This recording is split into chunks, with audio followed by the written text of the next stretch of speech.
Okay, welcome back to part 5 of mixed cases in endocrine and antimicrobial drugs. Oh boy. So, as I said before, these are the flashcards which I downloaded from Lang, Amazon.com. They're really good cards. I downloaded them and have been using them on my Kindle. So, we're now looking at them on my blog. So, let's scroll down and go to the next case. We're talking about the antimicrobials now. We talk about the AIDS drugs. We talk about one of the AIDS drugs.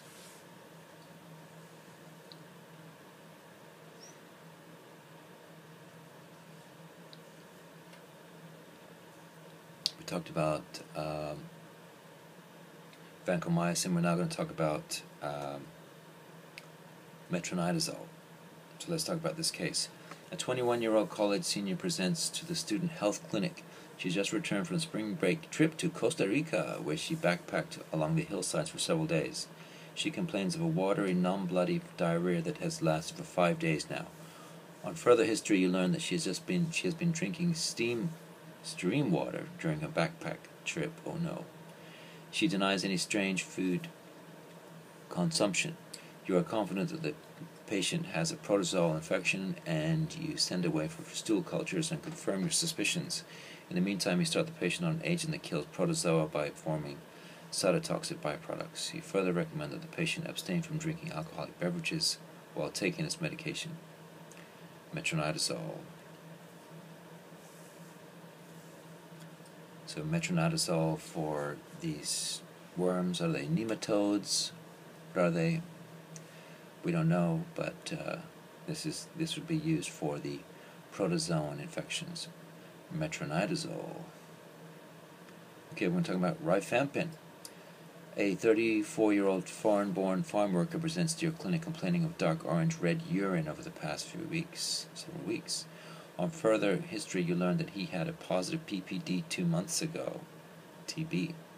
At that time, a chest X-ray indicated a lesion in the right upper lobe, consistent with tuberculosis. He was started on multi-drug therapy to eradicate the infection, which he states he is currently taking consistently. The patient's physical examination is completely within normal limits. You assure the patient that the urine discoloration is harmless, a side effect of the medication, and orders serum and urine studies to ensure that there is no indication of damage to the liver or kidneys. We're talking about rifampin.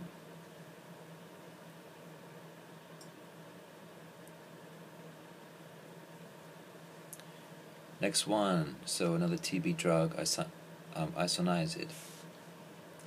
A 14-year-old foreign-born Hispanic, see if it looks better up here. A 14-year-old foreign-born Hispanic female arrives to your pediatric clinic for an annual physical examination. She immigrated from the United States 2 years ago and lives with her parents, younger brother, and maternal grandmother. Of note, the grandmother was just hospitalized 2 days ago for fevers, chills, and a productive cuspid sputum that demonstrated acid-fast bacteria, TB. The patient's parents note that the patient's PPD has been positive in the past due to a BCG vaccination as an infant, which could make her have a positive result. Nevertheless, given the grandmother's history, you decide to place the child on prophylactic pharmacologic regimen to prevent active tuberculosis, and you suggest that her brother and parents also consider prophylactic medication as well. You would give them isoniazid. That one I remember. The rest, I don't know. Okay, another AIDS case. A 36-year-old male with HIV presents, not AIDS yet, HIV, presents to the urgent care clinic with epigastric pain that is sharp and radiates towards his back. He states that he is very compliant with his antiviral medications and was feeling fine 3 days ago. He does not drink alcohol. His laboratory studies demonstrate a markedly elevated lipase. You suspect that his acute pancreatitis is likely secondary to his drug regimen, and you order an abdominal ultrasound to confirm your suspicion and to assess for any other cause of his pancreatitis. Nucleoside reverse transcriptionase inhibitors, AZT. Boy, how can we remember these?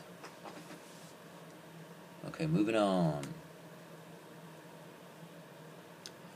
A 36-year-old HIV positive male presents to the AIDS clinic complaining of having vivid nightmares and delusional thoughts during the day.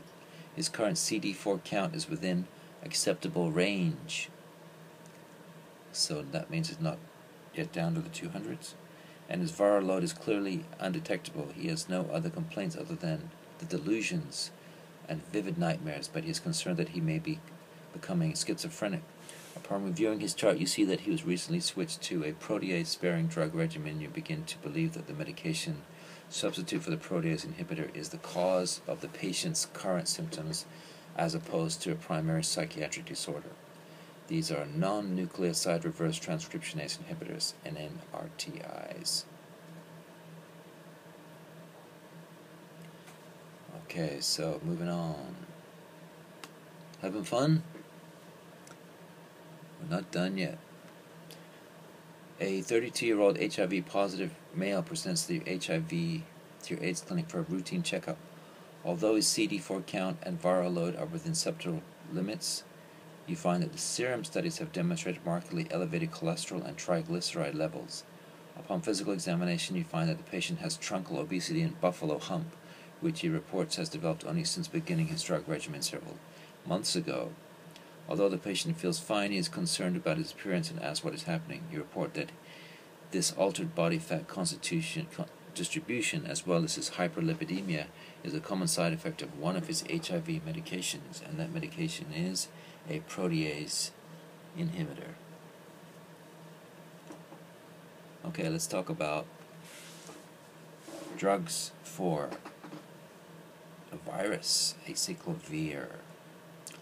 A 35-year-old male comes to the urgent care clinic complaining of painful lesion on his penis. Upon further questioning, the patient admits to having unprotected sexual intercourse with several different partners over the past several months. Physical examination reveals a vesicular lesion on the glands of the penis. You explain to the patient that he has contracted a virally sexually transmitted disease, and you prescribe a medication to treat his condition and to suppress further outbreaks of his infection. Acyclovir.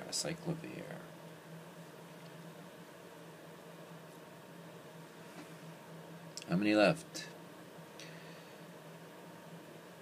Hopefully not too many. A 38-year-old male with advanced AIDS presents at the ER with a 6-day history of fevers, hemoptysis, pleuritic chest pain, and difficulty breathing. On physical examination, his respiratory distress and lung examination reveals bilateral rales. A CT scan of the chest demonstrates a multifocal pneumonia with a cavitary lesion containing a fungus ball. There you go, fungus ball. You immediately begin the patient on an antiviral agent, which acts by altering the permeability of the fungal cell membrane to treat his severe lung infection. Amphotericin B. Fungal ball. Amphotericin B. A 43-year-old diabetic female presents to your clinic complaining of a white, itchy vaginal discharge. On physical examination, you observe a cottage cheese. My brother is making funny comments about my videos. I'm going to read that again.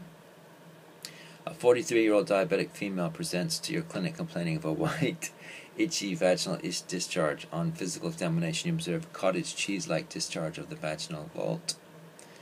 And you believe that the patient's diabetes has predisposed the patient to infection. You suggest that the patient obtain an antifungal vaginal suppository to cure the infection. Ketoconazole is the fungal drug here. Ketoconazole. Is it candidiasis? I don't know. That is the drug you use in this case. Oh, we're almost done. A 43-year-old female with AIDS presents to the emergency room complaining of fever and chills. Her vital signs upon presentation reveal a temperature of 103 and a blood pressure of 88/66. Physical examination is significant for the presence of creamy plaques on her tongue and upper palate. You draw blood cultures which eventually reveal the presence of Candida albicans. You immediately begin the proper antimicrobial treatment with a drug that inhibits both fungal and mammalian cytochrome P450 enzymes, but does not have much effect on the gonadal and adrenosteroidal synthesis. This is fluconazole. Candida albicans. Last, this is my monkey saying sheesh.